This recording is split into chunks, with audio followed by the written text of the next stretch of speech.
morning, and I apologize for the delay. So since we already delayed because the main topic, the keynote speak, delayed a little bit, and then we kind of rushed to here. So how about let's shorten our presentation a little bit. We have each one have 12 minutes to demonstrate your teaching, and then we have 3 minutes to communicate to each other. And so that we should be able to finish by 12 o'clock, okay? So sorry very much, and apologize for all the inconvenience. And so let's just start from the first one. I think that's Dr. Chen. Okay, so good morning everyone. So my name is Ching from the School of Life Science and EMI. So my major teaching duty will be on biochemistry, general biochemistry, and plant science related subjects, including today's talk, which will be on plant cell tissue culture.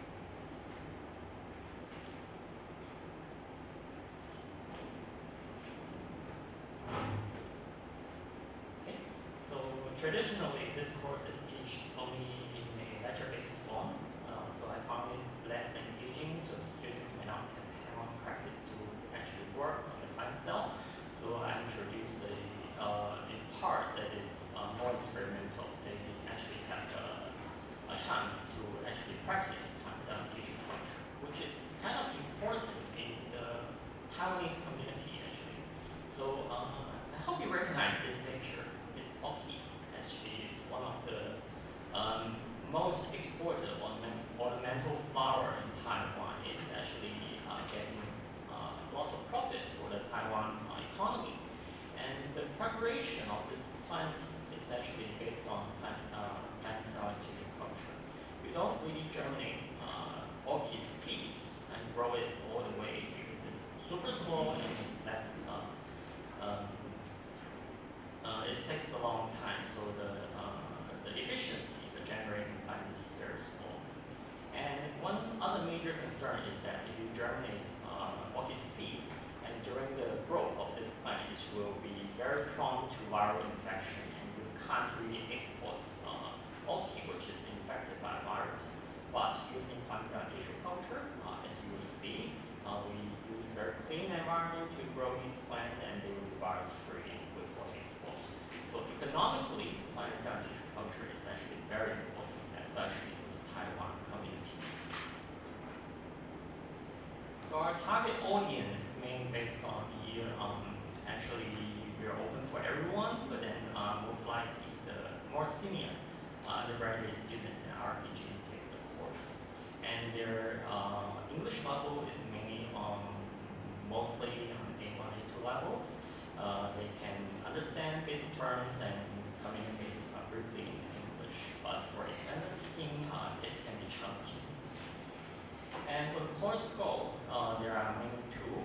The first one is that they can recognize the principle of theory of plant cell tissue culture, and hopefully I can convince them how this plant cell tissue culture technique can be very important for genetic engineering and for the economy of Taiwan. Those are the two main goals of this course.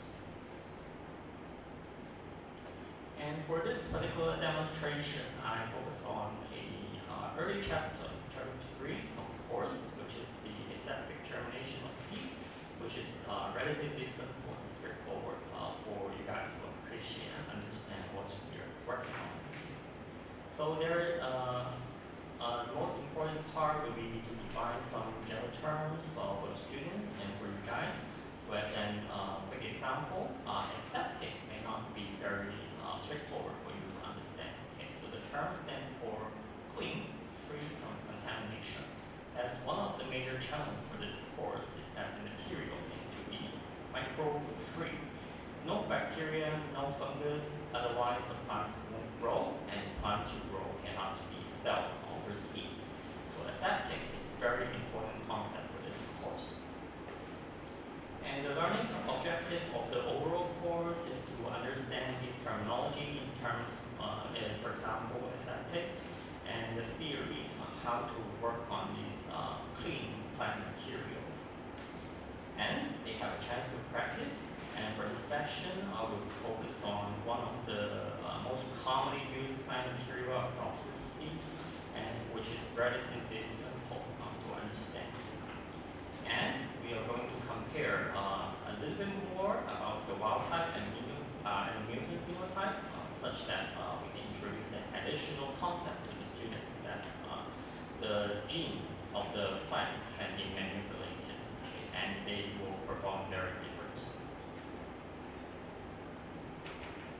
So the assessment criteria, the first one is that the aseptic concept, the material needs to be contamination-free. Okay, so here no contamination, no bacteria, no fungus grow, and then later you will see different forms of contamination, and those are not good. And the concept of mutant phenotype, so here the wild type plant grows very well, and the mutant plant suffers from deficiency and they don't grow heavily on the medium. Okay. So in that sense, the mutant, the gene is important for these plants to grow.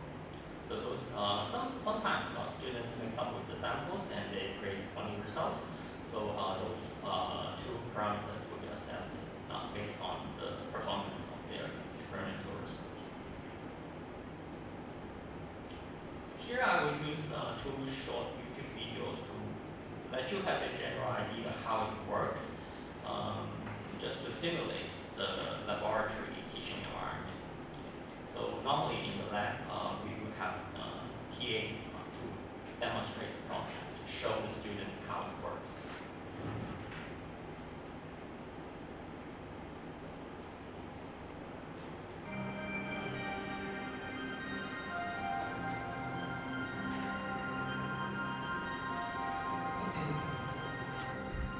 Here's one kind of aseptic transfer technique.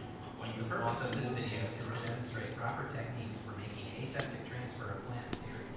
Successful control of contamination depends largely upon the operator's techniques in aseptic culture. In plant tissue culture, small pieces of plant tissue are placed on or in a medium rich in nutrients and sugar. Bacteria or fungi come in contact with the plant tissue or the medium, and the culture becomes contaminated. The contaminants, bacteria and fungi, leave nutrients from the medium and quickly multiply and overwhelm the culture.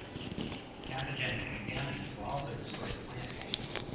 However, you use surface sterilized plant tissue and put it on a sterile growth medium without any bacteria or fungi being on the plant medium.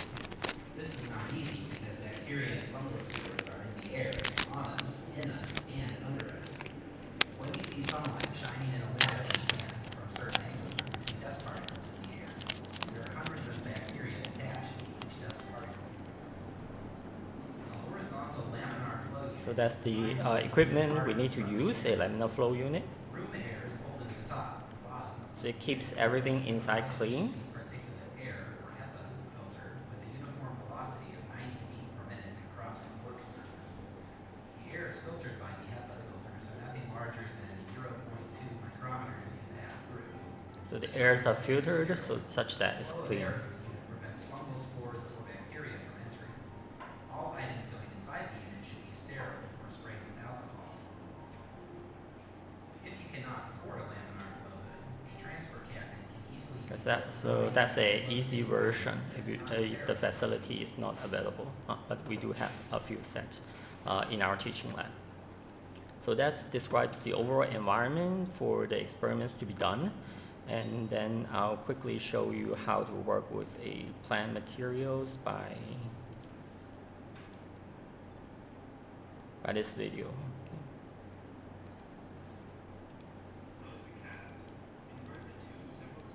So this small tube contains the plant material, the seeds. Okay. And then we need a shaker. We need to add some cleaning solution, either bleach or ethanol, to kill the microbe on the surface of the seed, and then shake it for a while, let it kill everything, and then remove the bleach solution.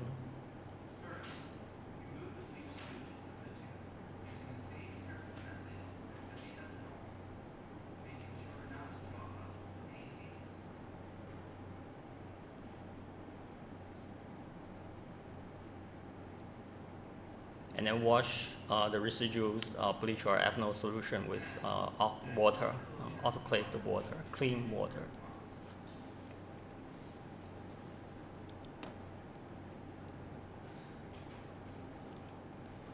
Okay, and then we will use some different tools, to put the seeds on the growth media one by one, and then they will eventually grow.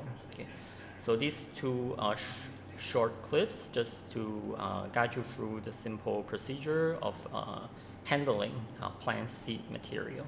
Okay. So those are some demonstration process which will be handled by the TA during the course. So if everything goes on perfectly, successfully, so you will see the plants will germinate and grow on the media happily. Okay, either use bleach solution to clean things or use Avenol, both should works. But okay, contamination do happen sometimes. If the cleaning process is not successful, you will see mold or fungus growing around your seeds. That indicates that the sterilization there's something wrong with the sterilization process. The handling process of seeds gone wrong. But on some other occasions, you should be able to see some bacteria or fungus growing on some random places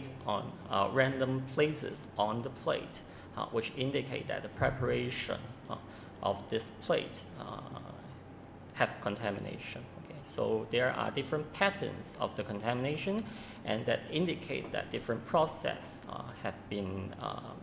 there have been problems with different process. Okay, it actually means different thing. Okay, so all these happen during the experiments, and the students need to know why and how to avoid these mistakes. Okay, by interpreting these results, it helps them for troubleshooting, how to improve in the next round of the experiment. So those are the assessment criteria for the course. Okay, so another important assessment criteria is that they need to do a presentation, summarize their work, and tell us what's the problem they encounter. Okay, so those are some of the image they present. So it's kind of different from the experiment I actually present because we have different course content, and these are more pretty. The experimental outcome of these experiments are more pretty, so they tend to focus on different part of the course for their presentation instead of the first simple experiment. Okay, so a quick concluding remark. We use different materials for introducing our course content, simple lecture, PPT, presentation, online videos, experiments, and TA demonstration. And the value of this course is that they can have actual hand-on experience, which might be more interesting, and it helps students to establish connection and communicate with each other. Okay.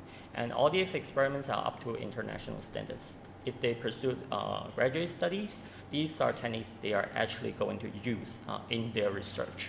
So the key take-home message for this presentation or the course is that plant biology is economically important because one of the most famous examples is orchid, which can be sold overseas, and the process can be fun. Okay.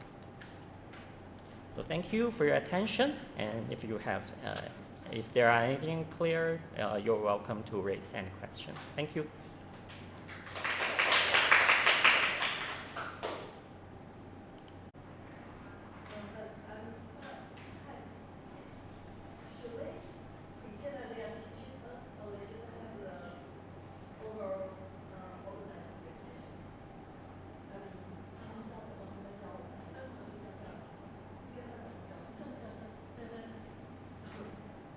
不是有2块，就是你要介绍，就是把它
Thank you.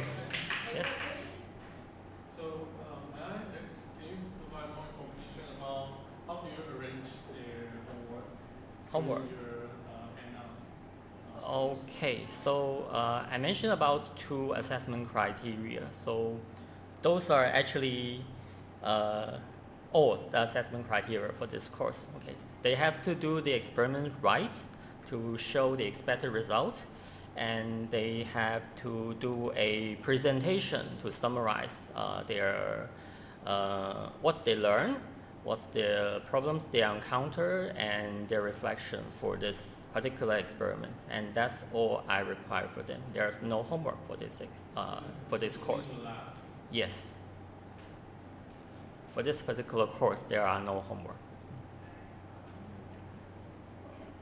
Okay, thank you. Thank you. So next, let's invite Dr.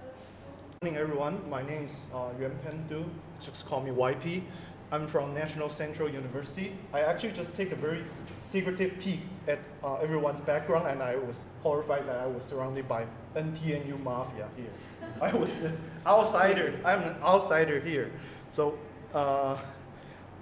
not just for your background, I would like to know what your profession is, because what I'm going to demonstrate today is general chemistry. And I will use a very small part of reaction chemical kinetics as a micro teaching section. So chemist is very proud to say, oh, we are the central science. That's how we also use this concept to brainstorm our student, because chemistry is basically serving as a gateway across different scientific disciplines. So we have life science professor, chemist. We have also art. So chemistry can be even related to art, not just basic science, engineering. Art also use some spectroscopy to date the age of the art. Restorationists also use some chemical technique. So we are proud to say chemistry is a common language across different disciplines, and that's how they use these terminologies to communicate with each other from different backgrounds. That's why I think it's very good to use general chemistry as a course for EMI in an EMI setting, so they can learn the terminology and also improve their English proficiency. So the goal of EMI general chemistry is that we can not only improve their English proficiency, and also I want to somehow cultivate their problem solving ability. The target audience, of course, is freshman student, the first year undergraduate student.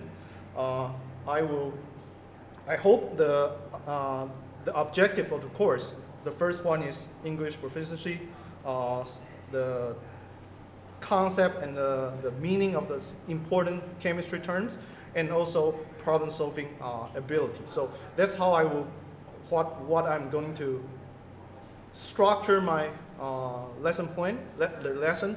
So I would like to use a technique called segmenting principle. So I will separate the course into several chunks with a shorter period of time. And each chunk has some activity, including some group work. They will use some example to solve a real chemistry problem, so they can also brainstorm. And after the group activity, I will do the explanation. So the reason to use this chunking method is to make students more engaged and also reduce their cognitive burden, because it's in English. So sometimes students find it very hard to be engaged across all over the course. One thing I learned very useful in the workshop is that I can use glossary. I can provide it before the course, and I can even upload it online before the course. So students can take a look at the term they're going to learn and try to correspond it to the Chinese term they learned during their high school chemistry class. Okay, so that's basically what I'm going to structure my lesson. The assessment is still, I will still keep the conventional way as the assessment method, because it's hard to use other. maybe I can do it later, but still what I'm playing now is to use traditional assessment method, just the normal examination. But what I'm learning during the workshop is that I can somehow structure it into different parts, so I can evaluate the conceptual and the English part, and also the data analysis, that's the problem solving part. Dividing into two parts allows me to do the after exam analysis, so I can see which part students find it hard to keep up with, then I can adjust the teaching pace afterwards. So that's basically what I'm going to structure my assessment. All right, so I will do a very short lecture demonstration about the topic of reaction kinetics. So, morning everyone. So, as what you can see, this is the glossary we're going to teach today. It's related to chemical kinetics. So, I think most of the terms have been learned in high school, like the reaction rate, reaction order, half-life, but probably you don't know the English of it, so that's for you to take a look, to correspond to what you have learned before, and pay attention to the meaning of this chemistry term, because they are very important, and I'm going to break it down for you afterwards. So what I'm going to teach today is the integrated rate law. We learned instantaneous rate law before, so the instantaneous rate law is a differential way to learn how fast your reaction is. But the key point of integrated rate law is that we can do an integration of the instantaneous rate law, then we can predict the concentration of the reactant and product against the time. So we know that if we know the time, we can predict the concentration of this interesting product or reactant. And how we get integrated rate law is to use very simple calculus. You can see it in Appendix 6. So I hope you can derive it by yourself.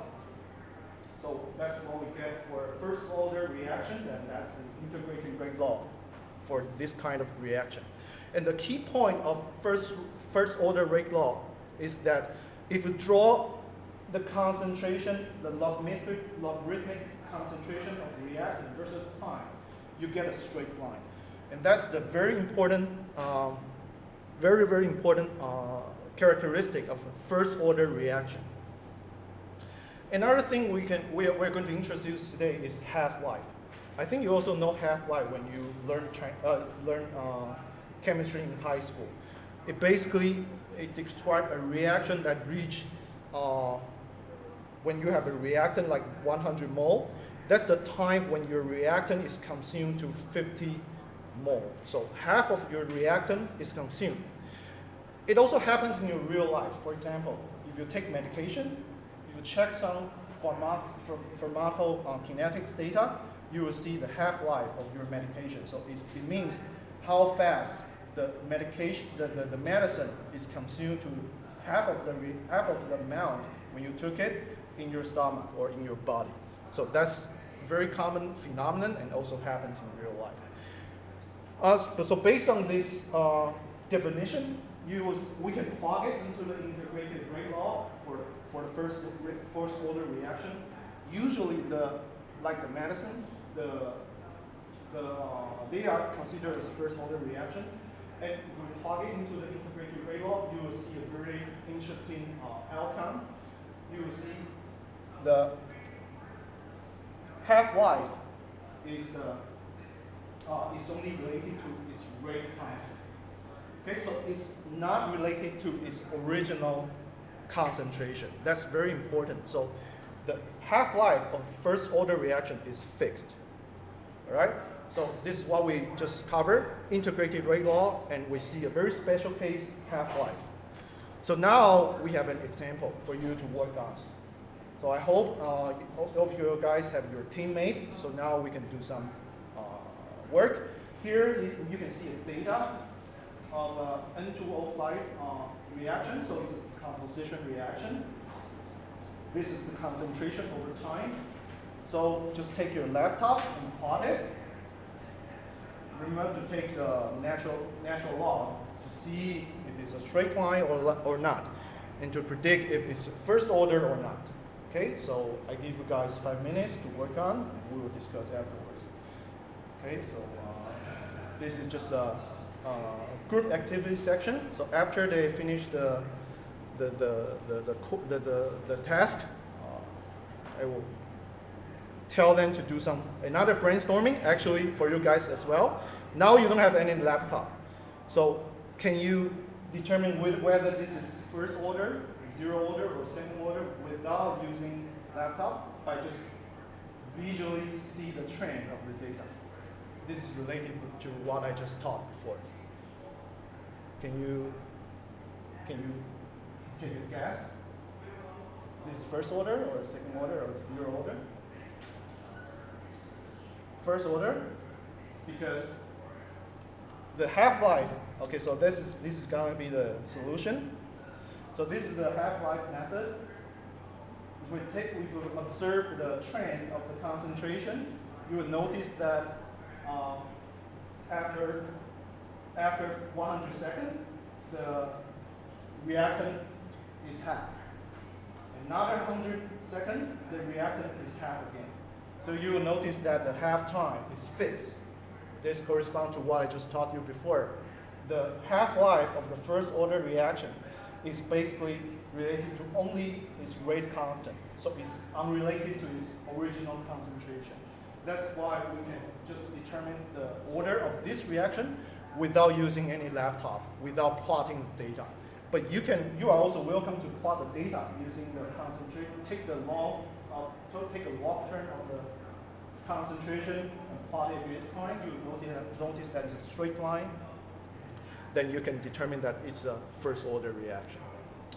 Okay, so that's very small micro teaching section. Basically, I will just show you this how I'm going to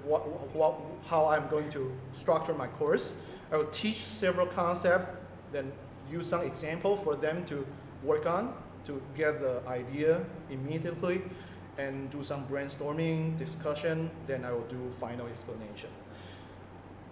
Okay, that's basically my lesson plan, and I'm very grateful for you guys to be here to give me feedback. So if you have any question, any feedback, please let me know. Thank you very much.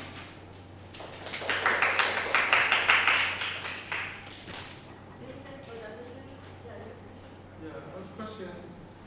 I think this is very good practice for the demonstration in the question solving. So, can you comment on how do you estimate if the student understands this process? During the course, Yes. I'll just walk around and see how they interact with each other. Yeah, so far I did it last year. So I was already teaching EMI, general chemistry already. I think this kind of group activity is good. Of course, some students will be left behind, but that's something it's hard to avoid. So what I can do is to walk around to see how if everyone is keeping on the task. Yeah, this is a very good question, and this is something I can think about how to make most of the students engage in this kind of task without just relying on particular leader in the team. Yeah, around 40 students. 40 students. Yeah. Yeah, it can be in our. I mostly teach my department, but general chemistry is also open for. We have another general chemistry for other departments, students from other departments. So that would be a bigger class. So for the bigger classroom, maybe the group activity should be redesigned to other format. But for my class, 40 students, I think I can handle it. Yeah. Thank you.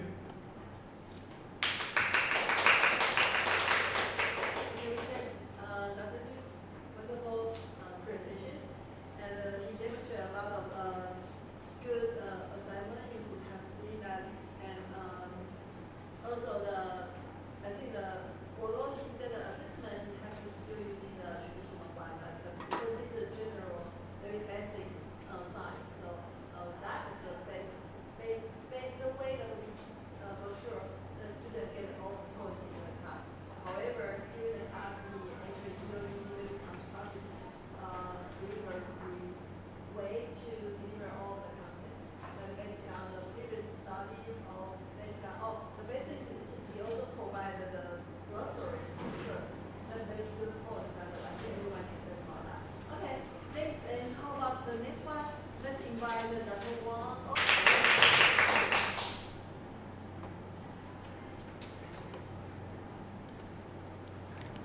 Okay, good morning, everyone.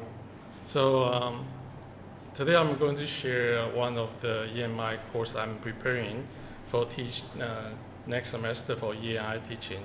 So the course is called Special Topics in Biophysical Chemistry 1, so which will have a tool for EMI. So this course is designed for the senior undergraduate student and 我们要有那个平量单，对不对？没有，我们手上只有2张，还需要。只要做2张。他说是做2张。哦呀，你们可能学2张就后面出路。哦，之后我要选民主。前后。OK. 反正你们平均一点，不要只做前面2个。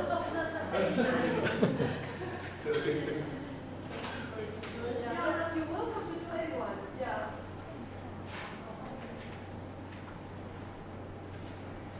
Thank you. Can I move on now? Okay.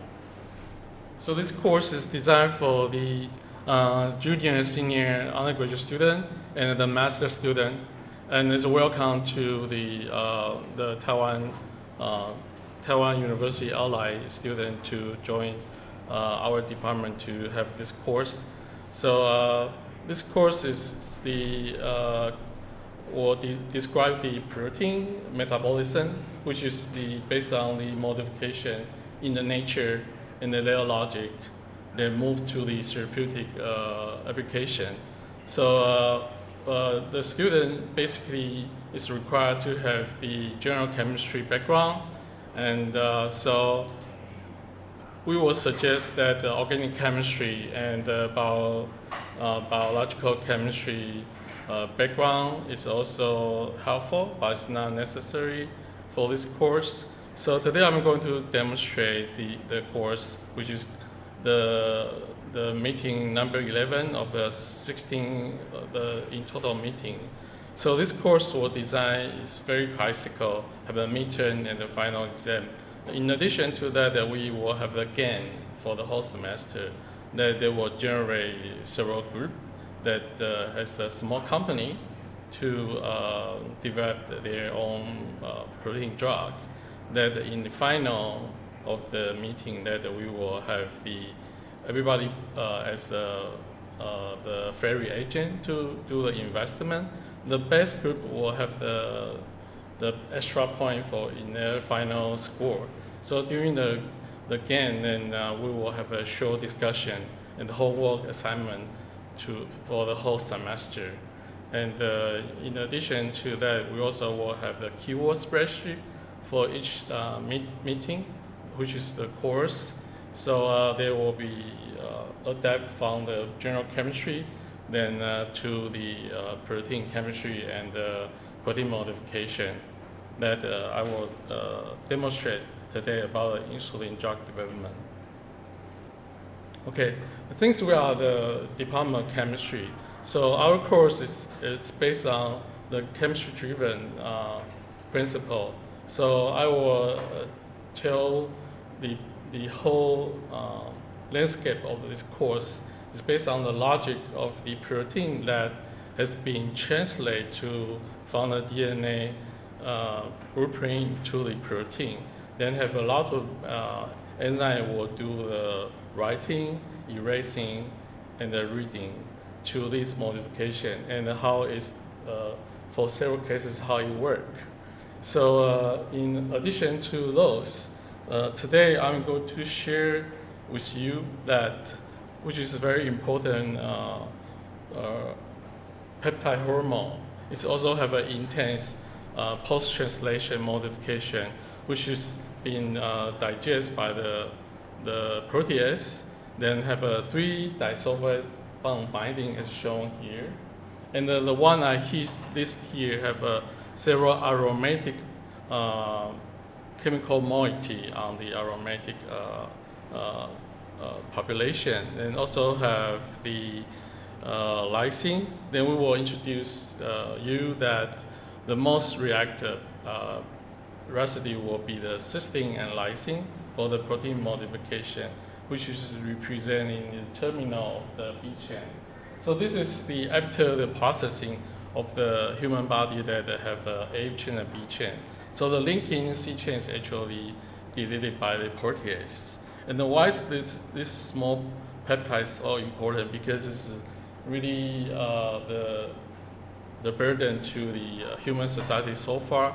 So in Taiwan, we have 2.58 million people have type 2 diabetes, which is about 10 to 11% of the population in Taiwan. And in the final stage of the type 2 diabetes, people need to have the inject of the insulin to maintain their daily life. So which is the last line of the drug. Okay, so this is the common treatment for type 2 diabetes. In the early stage, which has a non-insulin treatment to manipulate the balance of the insulin secretion. And in the late stage, that the beta cell of the pancreas has lost the function, then they start to need to have the insulin. So the insulin, we have the male insulin and the long-term duration insulin. So right now, the drug we will describe the development of past 100 years, how we have those drug development for the human society. So as you can see here, there's several of the insulin, and they modify the insulin. They can control the kinetics that we just learned, the basic principle of the kinetics of first order. So this also will control their kinetics in the human body. There's an onset and the duration to control their duration, the total time in the human body and how long they can affect to the human. So in the history, that this is the main topic we will learn today. Then in the early of the 1920s until the recombinant human insulin has been produced, people learn from the extraction from the animal insulin. Then they found it work, and later they use crystalline like insulin. Then they will become longer duration. Then we will learn how it works. Then later, after the recombinant human insulin, then we start to change the residue, then change their lifetime to have the purpose we want. So the first part will be the purification of insulin from the animal. So this is very straightforward. We have the meat from the animal, but we keep the pancreas to extract the insulin from their body, then inject to the human. Okay. So this is the early production, as you can see, of the insulin from those pancreas of the human. Then you grind it and have a purification and a very long column to purify it. So the first two insulin, you can see, is actually from the porcine and the bovine insulin that have some change, which is different from the human, right? As you can see. So this is early before the recombinant insulin being invented. So we have some issue to that, and then we'll discuss later. And after that, people start to know to do the mutation, which is change the residue to different one, then have a different property. And later evolve to the recent years, have the modification by the chemicals. Okay. So the first question is, we use the insulin from the animal. For the pig insulin, we only see one mutation. And is that one mutation really matter? As you can see here, yes, it's really matter. Although from the surrounding to adenine, you can see they have a remote effect, change the residue, as you can see here. They globally change their shape. Although the effect to the insulin partner, which is the receptor, doesn't have any too much effect, but the immunity system of a human have a long-term burden to this pig insulin. Okay, so later people start to manipulate the insulin to make them as a slowly acting insulin, because the patient they not usually use the meal insulin, but when they sleep they need a basal level insulin maintenance. So they later will have from 1946 to 1950s have a different product. And how do they formulate the insulin to manipulate kinetics, which is called pharmacokinetics. Okay. So before we move on to pharmacokinetics, that we need to know that the insulin is actually active as the monomer. So they bind to the insulin receptor shown here, and they come bind to the alpha peptide of the insulin water exposed domain shown here. So this is the membrane, and this is the inside of the cell. So after the bind, then they will have an interaction. Then later will have a signal transduction pathway run in the cell. Then they will have a signal by the insulin and the insulin leaf. So this is peptide is very short-term hormone for this interaction to deliver the signal. And their peak time is also very short, like 1 minute, within 1 hour. And so in order to have the basal insulin that for 1 day or even longer, so scientists have a different strategy to do that, as I will introduce you here. So the first one we will need to know is the insulin and the insulin list port.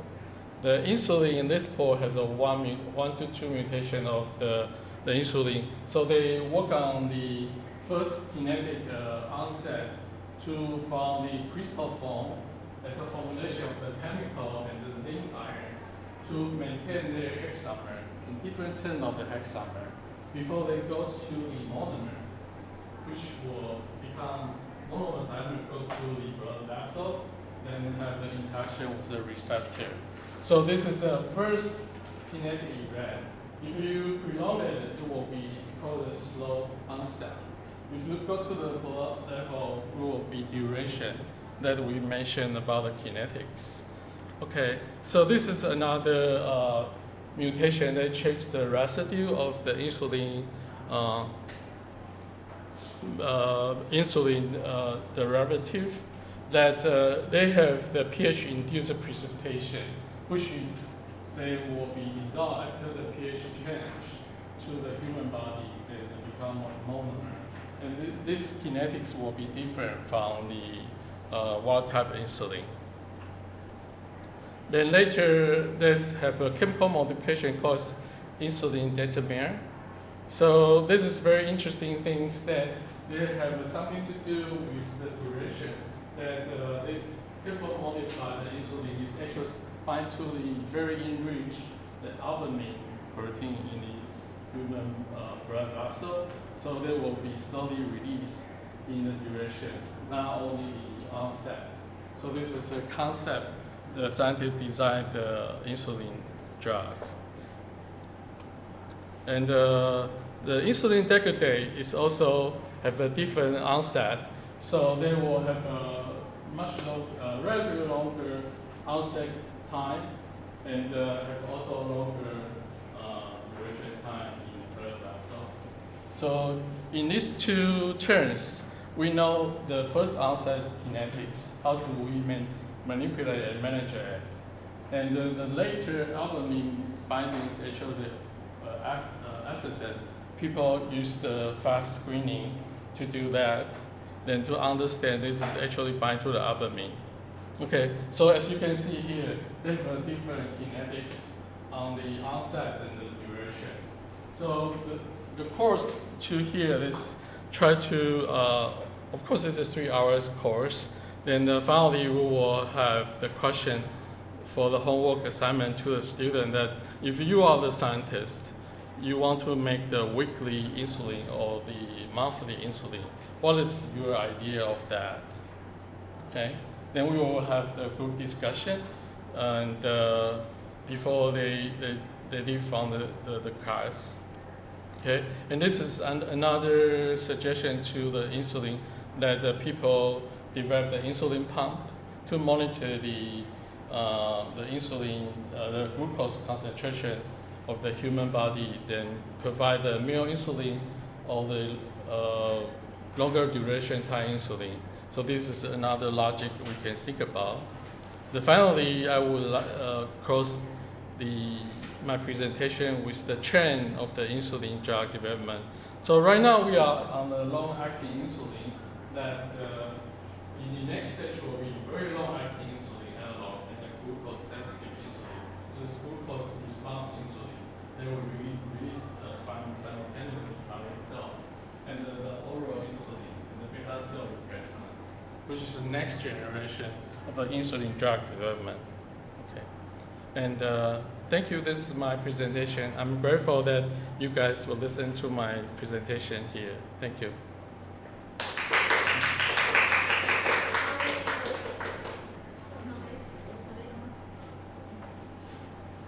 Yes. I'm quite curious how the students respond to this content because it seems to me it's very biology, not science. Yes. How the chemistry students respond to these? Usually the student choose the course including in our department. There's about population in like a 20 out of 100 or 150 student will have this preference, have a dual interest in the biochemistry and chemistry. So usually they make the chemical modification as we did. Like I didn't tell too much about the chemistry, how they select that, and so we use that as the balance. Those students usually can digest it, as I met the graduate student, senior undergraduate student in our department. So that's why I think this is doable for this one. And so we usually will introduce their chemistry of the modification, which part will be the most important chemistry for modification, and how can we generate the homogeneous one. So for the biological chemistry that we need to understand, usually I will spend longer time for those students if their background is relatively weaker. Yeah. So it's very tough class, I think. Yeah. So I think you have some activities.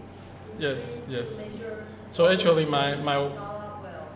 my class is very tough. That they will have homework every meeting. Yeah. So this meeting, after this, the homework will be they will write 300 to 500 essay to describe the idea about the weekly and the monthly insulin drug. What is their idea, and they can interpret it. Yeah. Okay. Thank you. So we appreciate that. The section of students who have brainstorm to not only know the knowledge now, but they can kind of deliver the next generation's thinking too. Okay. Thank you. Hello, everyone. My name is I'm Dr. Chung-Ying Hou, and I'm an associate professor in National Taiwan Normal University, a Department of Fine Arts. And what my background is in painting and traditional arts, craft, and contemporary art and art education through my career. And sorry.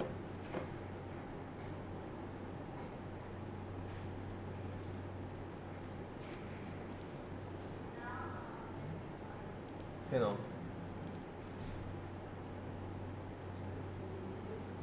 没有那个 sorry。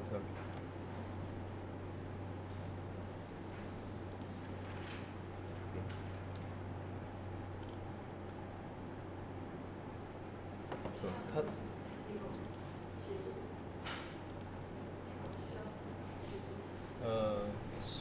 简报者检视画面，我看一下哦，从目前，它这好像没有办法用简。要调显示器设定吗？我看一下啊、这边吗？主监视器吗？对，它这个，好，这边嘛，对不对？还是老师就是开2个视窗？应该这个吧，对不对？我不确定怎么用，等一下哦。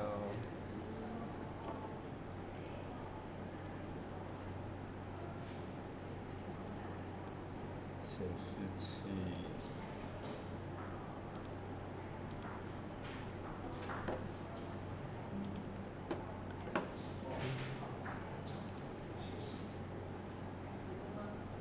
算了，没关系。Okay, so when I studied at the King's Foundation School of Traditional Arts in the UK, and I discovered something essential.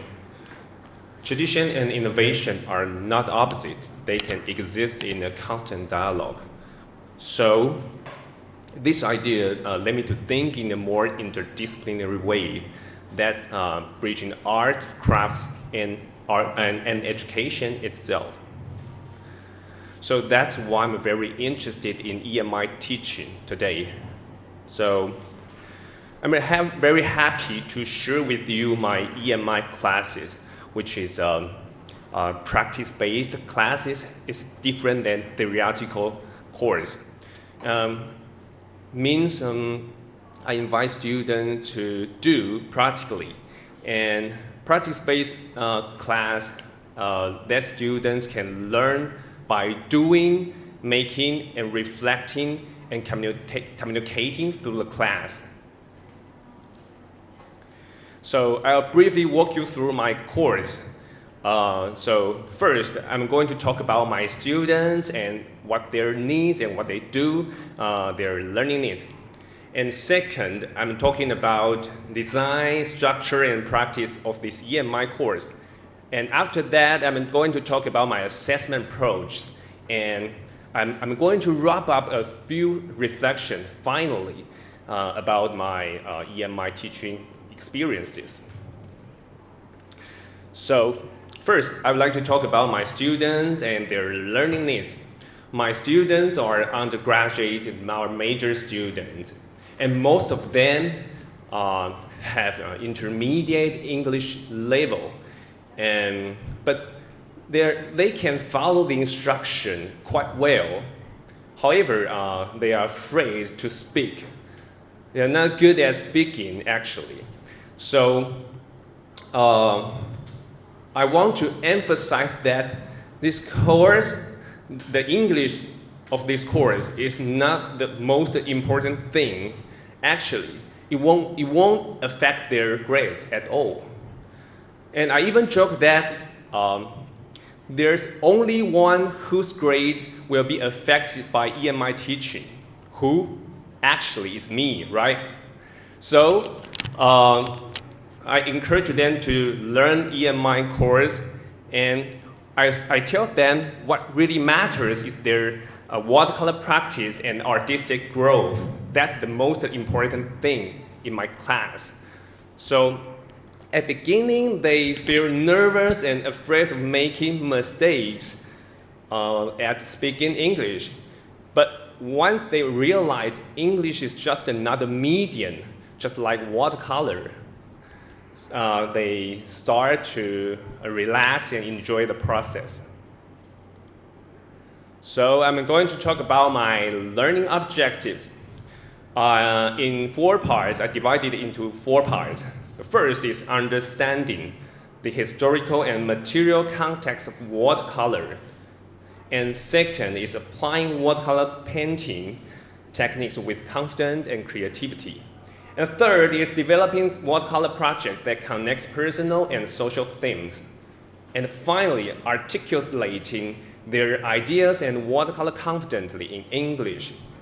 In short, I hope my students can learn can be able to have good practice of their watercolor, and at the same time they can think more critically, and they can express their artistic voice to the world. So I'm going to talk about my course structure. I divide my course into three stages. The first stage is weeks 1 to 5 is foundations of watercolor, exploring its historical background, materials, and basic techniques like how to pen, how to know, how to use the basic watercolor materials. And week 6 to week 10, I'm going to develop their own creativity directions, presenting project proposal. They have to do this, and defining personal themes. And the third stage is weeks 11 to 16, students move into independent creation and completing their final works and presenting them in English either through the presentation or a short video. That is very interesting about short video. I will talk about that later. And as you can see, the course structure is constructed by building a concept, then move to the technical skills about watercolor, and then finally we'll move toward to talk about their concept and idea and thought and even philosophy and communications, etc.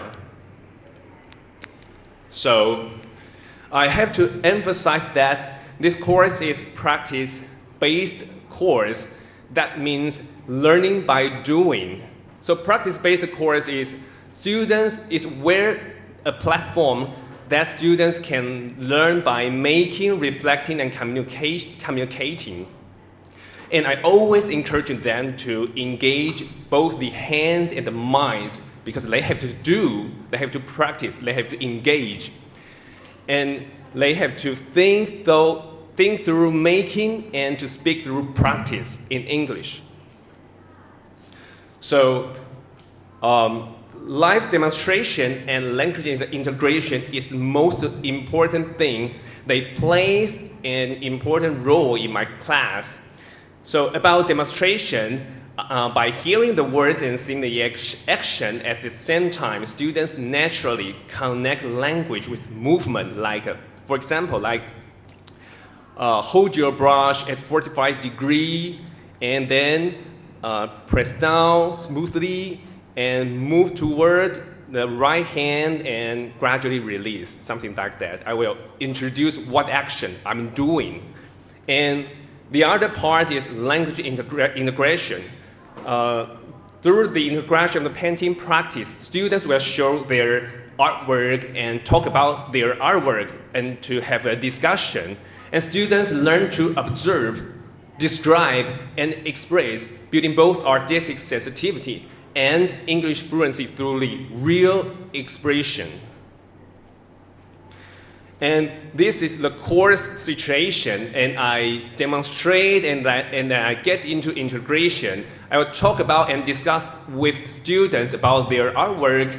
And for example, I will observe their artwork and talk about them with philosophy or aesthetics, like the painting you use water here is quite well, and the painting here looks very poetic and very picturesque. So about the assessment and reflection, I divided into two parts.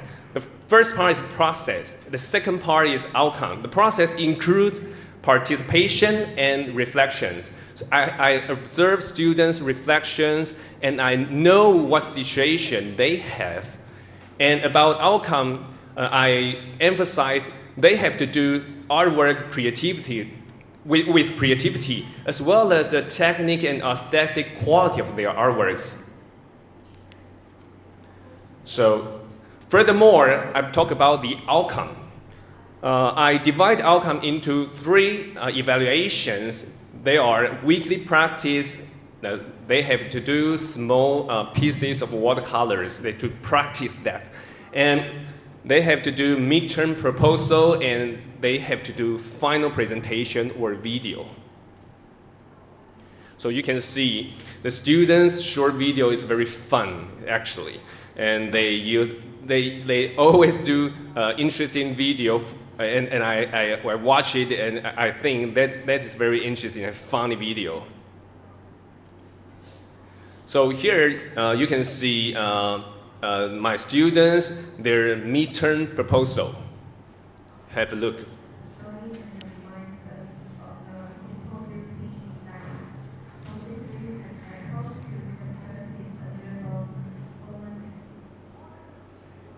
Okay, so they have a midterm proposal to talk about their final project. Their final project might be a series of paintings, or it might be a practice of their project. And here you can see here is a video about their final short video. You can see.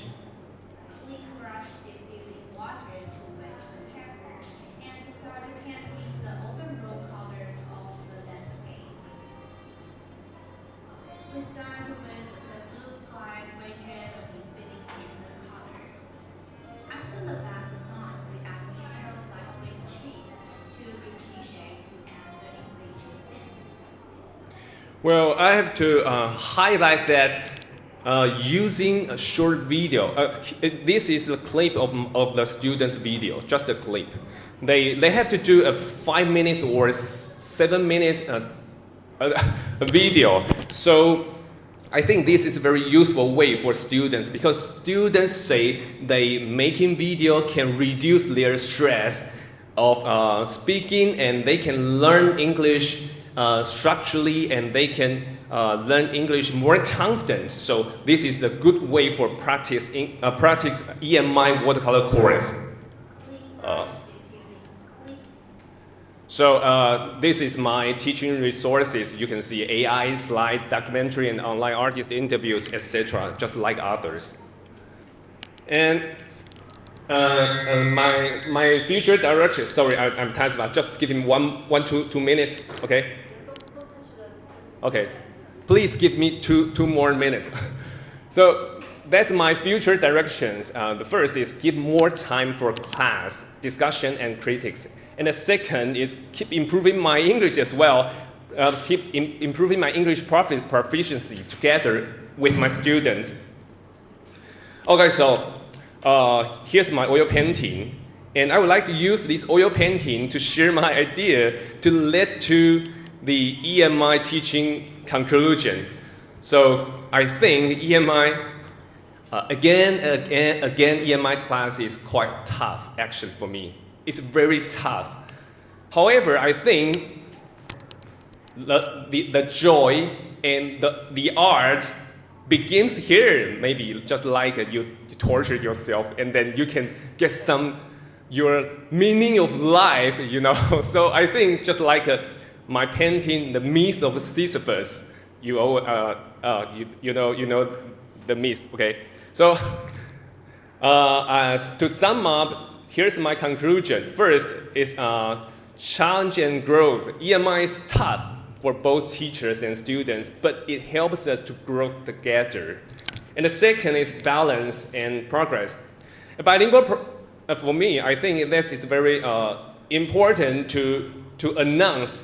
I think the bilingual approach is a practical way to move toward the full EMI. I think ideally EMI teaching EMI is very important, and perfectly EMI class is wonderful. However, I think at the moment to the perfect standard, I think bilingual approach is acceptable as well for me. So, and the third, practice and potential. Using simple English in art practice is effective and full of potential, especially in practice-based classes, I think. So that's the role the practice-based teacher played. Okay, thank you very much. And looking forward to your questions. Thanks.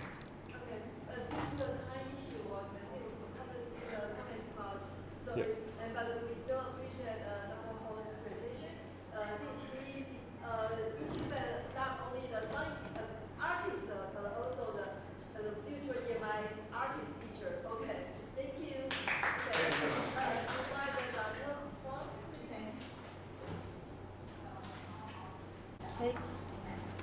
Today's topic is about Taiwanese, so this is for everyone. Okay, thank you. The postcard is come from the National Library now. They have a exhibit and they send every friend that is one.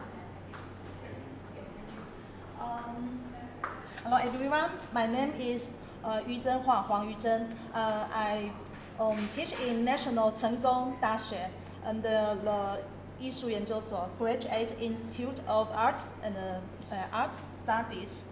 Art and sustainability. Culture is both a driver and an enabler of sustainable development. 这是我们的联合国教科文组织有提过。So we talk to the students. Our discussion is: Can art change the world? How can music, film, and drama find art connected to sustainability and empathy? So we plan to. Here is the result of my discussion with students regarding the achievement of companies in related to 17 sustainability development goals. This is the first. The student they share the coffee. They can the Starbucks through its younger and very young people. They develop development programs. Starbucks they can do many jobs. The second is zero hungry. The zero hungry we found the Coca-Cola. They can work with local farmers through a graduate that improves crop yield. The third, we think that very good come from the Apple. The fourth, the education is Microsoft. They do many things about the student and teach worldwide. And the five, SDG 5, they the Nike they do many things. Six, the Evolve we drink they prove many water and they use many natural and many companies their water to everybody. And the seven is Tesla. I will run very faster. And the eight is this one about the bank. Okay, DBS State Bank. They very they carrying training programs to promote it in privatization across Asia. The ninth, this one, the company. The 10, the student they say this one's very they think that's very wonderful. 11. It's come from arts teacher. 12. The shoes they like the Adidas, so they think the DJs they do very well. Okay, so 13 is Google. 14, this one. 15,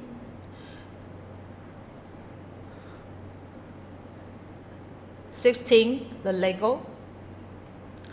And the final Starbucks from our Taiwan company.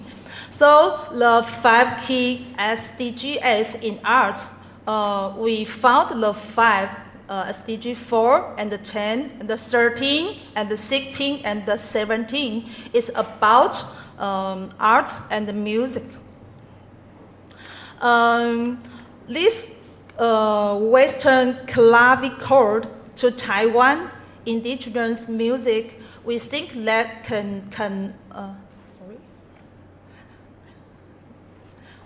we can think how can traditional music connect education, equality, inherent and global partnerships.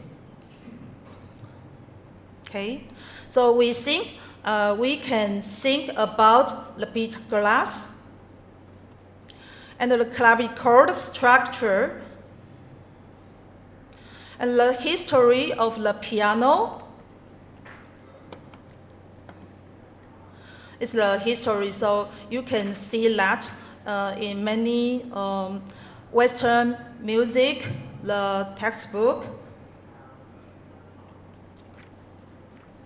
And finally, we can know culture as a characteristic for sustainability. Culture is both a driver and an enabler of sustainable development. Culture supports education, inclusion, and creativity. And the culture sustainability ensures that artistic traditions remain living practice. So when we preserve music, we preserve Western. Okay, so this is about the Italy instrument. Okay, I show many the global festival for the student, and some come from Taiwan and they about the music festival.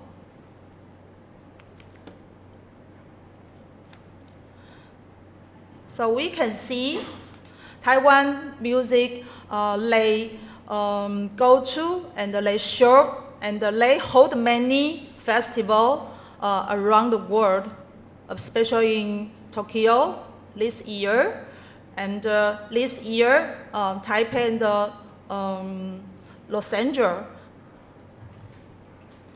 and French. Okay, so the organization event in Geneva and moved the audition. Well, their beautiful voice in support of Taiwan.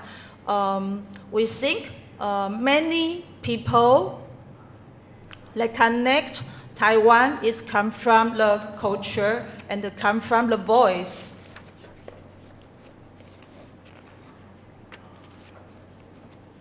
So finally, we make this one, the SDG workshop activity. The group, we design an artist project, create the song and the play or short film.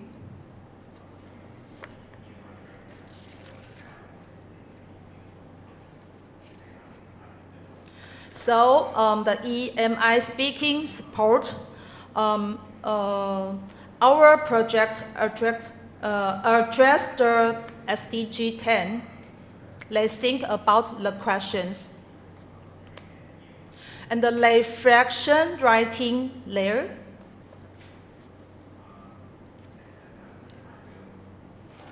So we think about that come from ORID. The objective and the reflective and the interpretive and the decisional.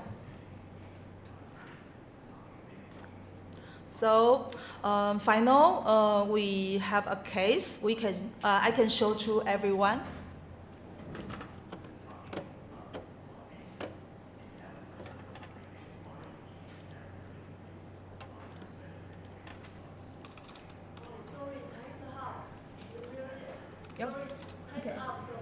Okay. Okay, so you can see the concert in YouTube. Okay, thank you very much. Okay. Thank you very much.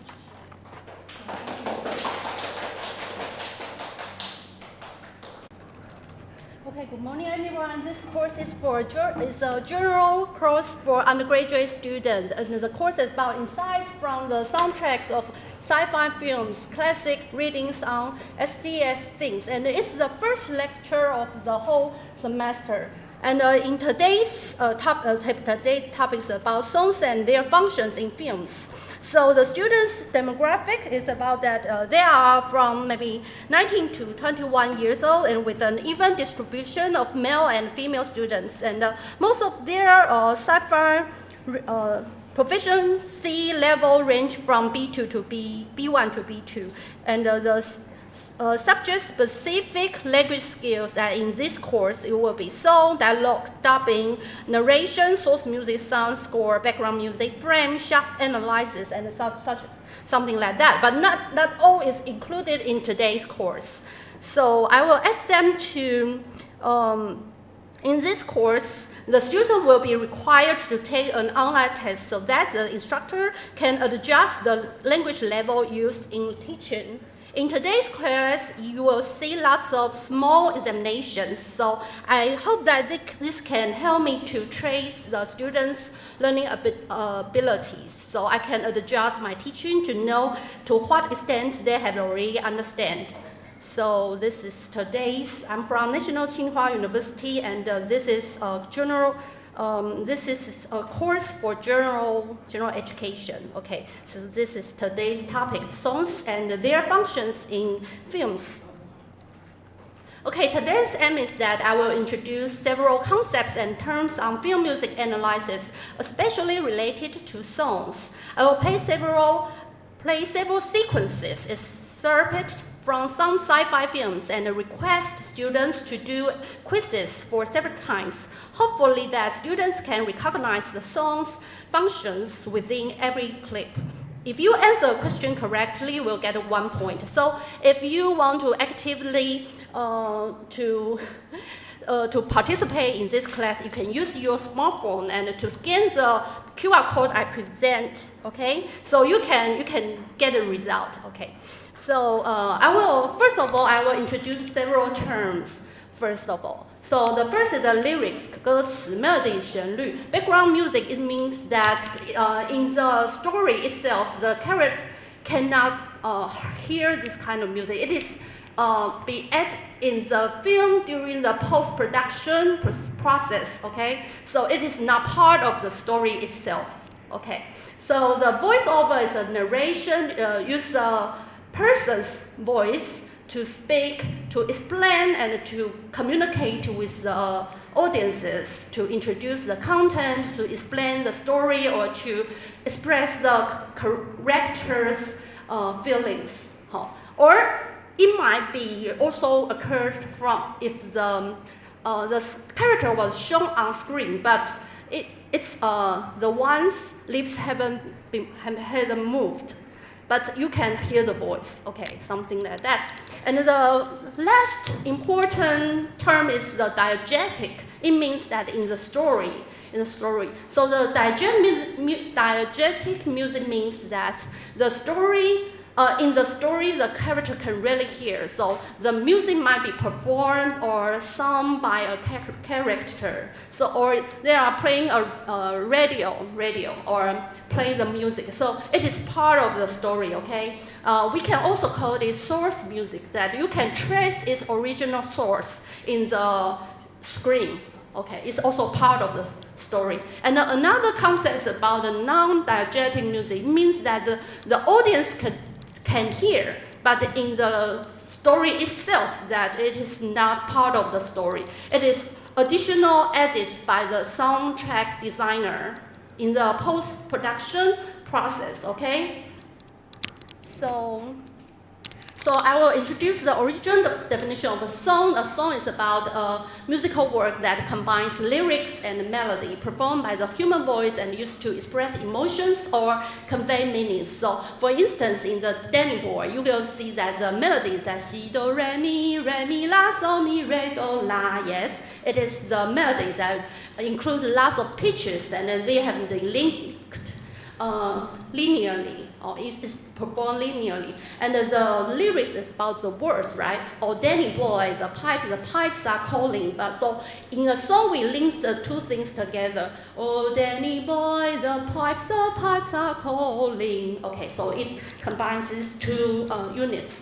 So the definition of song in film music is that A song in film and television usually with lyrics performed by characters, voiceover or use as background music. It often expresses emotions or reinforce the narrative. So we have already introduced these terms. So I want to pay a special focus on the third. The background music means that the character cannot be heard, this music cannot be heard by these characters. It is not part of the story, okay? It's only be edited into the soundtrack during the post-production process, okay? So only the audience can hear this music, okay? So voice-over, I also have already introduced that. But in a film, we must take many other things into consideration. Is this song performed by any character or shown on screen? So that is the diegetic music, or we will call it source music, that you can trace the original source there. The second is the lyrics were written to express one or several characters' thoughts and were sung by the actors or others, even though the song was never performed by the characters in the film. So mostly this kind of thing will happen in musicals, that the character will switch between the reality and in his fantasy. But sometimes this kind of example will happen in films, okay? The third is pre-existing. Is this song has been released, has been performed and as an album before. 曾经有被发成一个专辑，或者是其他音乐家已经做过这个东西 ，or newly composed. Okay, the fourth, does the film use this song at the beginning or at the end? This is usually used in television drama, for instance, in a television serial or television series, that at the beginning and at the end there will be songs be played again and again repeatedly. Is the song performed by any character? So this I have already explained. So this is a visual aid to help you to understand this concept. Okay, so characters are playing music or singing can only be heard by the audiences. Okay, diegetic means that it's part of the story, right? So this is the 1.1. Okay. The 1.1 characters are playing music or singing. It means that it is diegetic, and okay, so can only be heard by the audience. It means that it is non-diegetic. Okay, this is the answer. So checklist. Okay, if you are interested to interact with our teaching process, so you can log in the QR code. Yes. So. And then I will play some examples. So I will help you to remind you and to review this different concepts and how it be applied to this different example. Okay, this is a sequence from Back to the Future, and the male lead shown on screen was back to the moment when his parents were having their first dance and falling in love at this ball. But the musician was hurt under this circumstance. He had to perform for them. Okay, so this is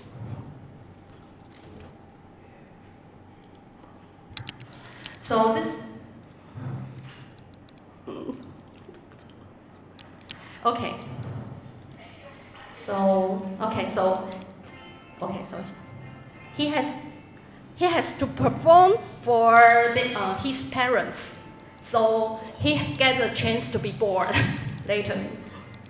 Okay, so you'll see that it's a kind of diegetic music, right?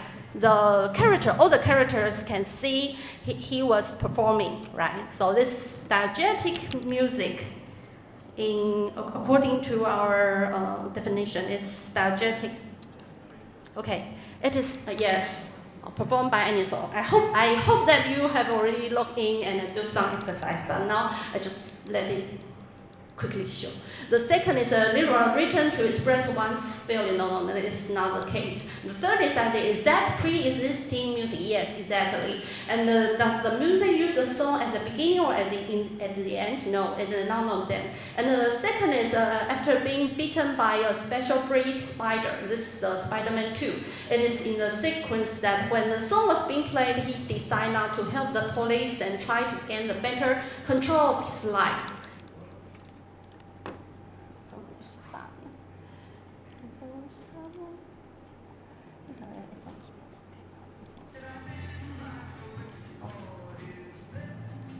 Okay, so you can see that the music is pre-existing, yes, right? And in this thing, this is not sung by, it is not part of the story, right? Because there's no one performing this song.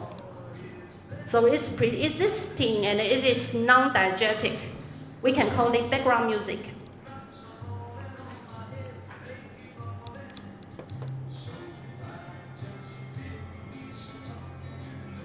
Okay, something like this, and I'll just stop here. Okay, so let's review. So this is the original album of this song, and this is the lyrics, and this have been cancelled. The part was edited and placed at the end. Yes, so we can do some exercise to know everybody's understanding of this case. Okay, so the answer is this. Performed by any character? No, it is not. It's a background music, or you can call it background music or score. Yeah, score. The lyrics are written to express one's thoughts. Yes or maybe. Okay, is that pre-existing? Yes, it's pre-existing, and it is being played in only one sequence, but not at the beginning or at the end. Okay, and this is the third example. Also do some exercise. And this is the answer, performed by any character. Yes, it is diegetic music, or we can call it source music. The lyrics were written to express one or several characters' thought. No idea, because it's vocalized. We call vocalized. If a song has no vocabulary, no words, we call vocalized. This song is vocalized, so no idea. It's newly composed music, and it is not being performed at the beginning or at the end. Okay, so finished. Thank you very much.